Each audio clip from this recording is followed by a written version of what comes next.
Hello, did you guys miss me? I am Miss Davis. Welcome back to my YouTube channel.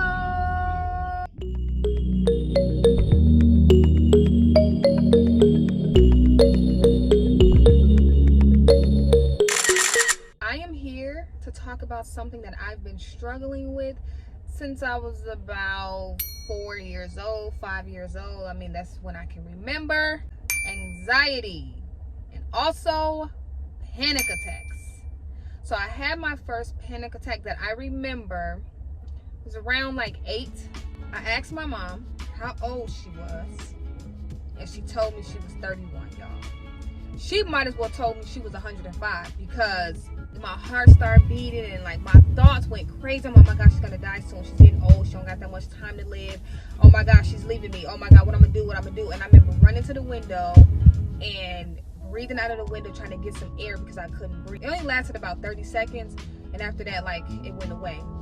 Now, in the Black community, I'm sorry to point this out, please don't be mad at me, we are not educated on stuff like that. I didn't know I was having a panic attack. I didn't know that me not wanting to go outside and be underneath my mom 24/7 to make sure that she didn't choke on her food, to make sure she didn't die, y'all. That's why I was always around my mom. Anybody growing up, they couldn't stand me, okay? Because once she left and I wasn't with her, I'm screaming from the time she leave to the time she get back. And if you don't like it, oh well. It was hard for my mom to get me a babysitter because the separation anxiety was real. So I suffer from separation anxiety, panic attacks, and social anxiety.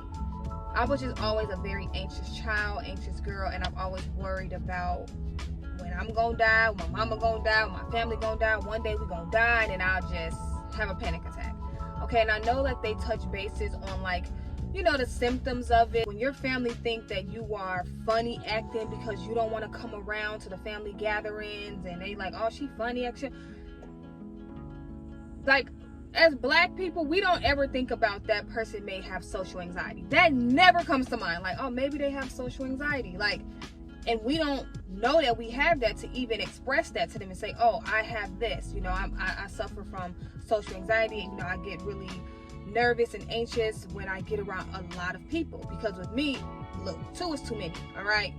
Me and you, cool. But if you want to bring about 10 people, you might as well exclude me. And it's not because I'm acting funny or I don't want to be around a lot of people. It just does something to me emotionally. It drains me. And I never knew what it was until I got older and I started going to counseling. And I started doing research to figure out, okay, why do I act this way? And I remember a couple years back, I used to, and this was happening for ever since I was probably about 16 or 15 until I was 27, okay?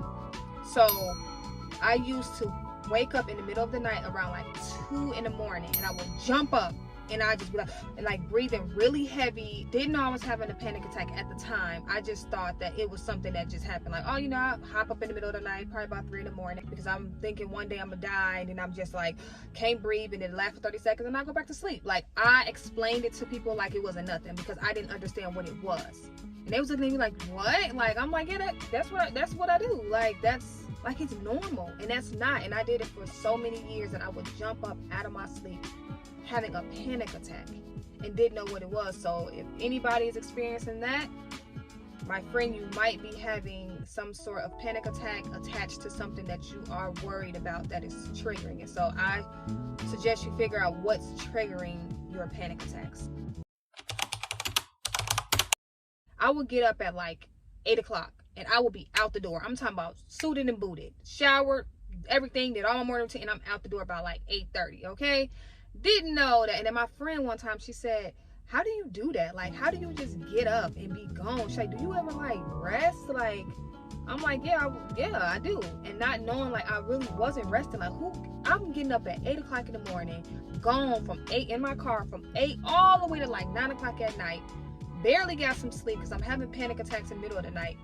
Get back up super wired. Like, yeah, just full of energy. And that wasn't energy from being a happy-go-lucky person. That was my anxiousness and anxiety that was just kicked in full throttle. I didn't need no Red Bull, man. I was the Red Bull. Like, get a dose of me. I was just running off of like no sleep, but I was just so wired, and I would just do that all the time. Get up 8 o'clock in the morning, be gone all day, barely sleep, do it again, over and over again. Like, and I would be wired in the morning, like that. I like you would thought I drank 6 cups of milk. Okay, that is attached to your anxiety. And my friend was like, just can you be still? Like, do you know how to be still? No, I do not take medication. I'm not shaming anybody who does. I just don't take it. You know, I had to figure out a way to do it without medication. They wanted to prescribe it to me because they were like, oh my gosh, like your stuff is just through the roof. But I was like, no, God got me, baby. Me and God gonna figure this out. And we did. But that's another telltale sign when you just all over the place, can't sit still, you're just moving, you're constantly moving. And also, anxiety runs in my family, right? So my grandmother, I don't know if my great grandmother had it, but I know like my grandmother, my mom, my siblings, we all have anxiety in some way or another. My grandmother is a very paranoid person, and also when you spend time around your elders or your family members, you start to pick up things and notice like, oh, you know, you suffer from this too, or oh, my grandmother, this is why I act this way, or this is why, because I'm an observant person. So when I go around like my elders, I always want to see like what's similar, or where did this come from, who started this, like, okay, I worry, so who else does it? Because in the Black community, we don't talk about these things amongst each other. We gotta kind of like figure it out, like, or we just think we're the only one because we don't communicate these things. So I'm in the family, I'm like, listen, I have anxiety, I have this, I went to counseling because I wanted them to understand that there's nothing wrong like with us. It's just that we have to know what it is though. Like we have to call it what it is, and it's anxiety or whatever it is you're going through in your family. But we have to talk to each other about it because we need each other. That's why I keep telling y'all, like, if we don't talk about these things, people won't really suffer. You really suffer by yourself because you think you are the only one that's going through this and nobody will understand. Whole time, it's people in your family who sit right next to you that you talk to every day, but y'all don't talk about the things that matter, like your mental health. So I was in my family, this is what's going on with me. And then they were eventually able to say, oh, I suffer from that too, and now we can have a conversation about that, you know. So, but my grandmother, she is a very paranoid woman, and I hope mama don't get mad at me because she think I be talking about her mama. I don't be talking about your mama, girl. I just be trying to, you know.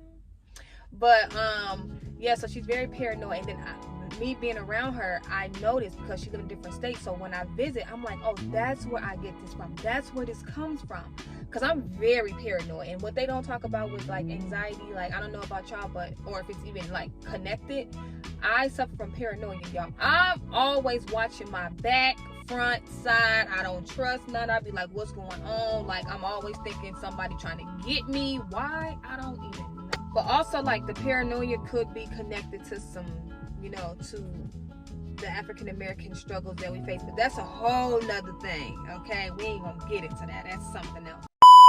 I believe it's also passed down from my grandmother, or I don't know where she got it from, but stuff can be passed down. So sometimes you may have to be the person in your family to break that. And that's the whole thing with like generational curses and all of that stuff. Our elders or the people that came before us didn't know how to figure out, or even know what to call it, or didn't know. But now, like, we have resources now, you know, it's being talked about more. We have the resources. So let's utilize this, and let's also use our knowledge and help each other. Let's have conversations about stuff like this, and feel free to tell me what you suffer from, or how your panic attacks are, or because I'm telling y'all, I'm not going to talk about nothing that I haven't been through. Panic attacks, ever since I can remember, ever since I was like 6 years old. Anxiety, still dealing with it now.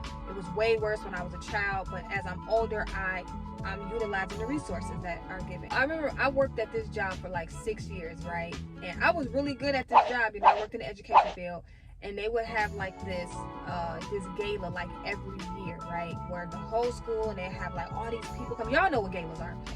And gala, whatever. People be trying to sound off fancy, but I would never go. And they never understood like why. They just be like, we don't know why, Miss Davis doesn't want to go, but it had nothing to do with them. Sometimes people have to understand that it ain't about you. My anxiety is not about you. It's about me and what I'm dealing with. But some people feel so entitled and why don't she want to come, or why don't she want to? It's not about you. I'm over here struggling. Ain't about you. Relax. Like when somebody don't want to come around or somebody, just think about it. Just say, oh, well, maybe they, maybe they suffer from anxiety, or maybe they got something going on. Leave us alone. We struggling. But also, the people who are struggling, communicate that. Can't nobody read your mind. Don't nobody know. You need to tell people and be like, oh, I suffer from X, Y, and Z. But if you don't know, I guess I'll give you a little leeway. But you better get it together soon, though. I ain't gonna give you too much, all right? It's time that we learn about this stuff. We educate ourselves on this. We educate our elders on stuff like this, because they ain't really into all the medical terms and going to the doctor and going to the counselor. They ain't really doing all that. So we have to do it for them. So sometimes you got to work extra hard for other people, So since I got the knowledge, I'm going to pass it down. That's how I got to work. If they don't want to do it, we're going to have to do it for them and just educate them on it. Hopefully that can ease some of their worries, and maybe they eventually go and try to maybe go see a doctor or a counselor or a therapist or whatever it is, But sometimes we probably got to be that foot soldier that they need. Well, anyway, I hope this video was informational. I hope you enjoyed it. I hope you learned something. Very much something. No, I'm just kidding. Thanks for watching. I am Miss Davis. Bye.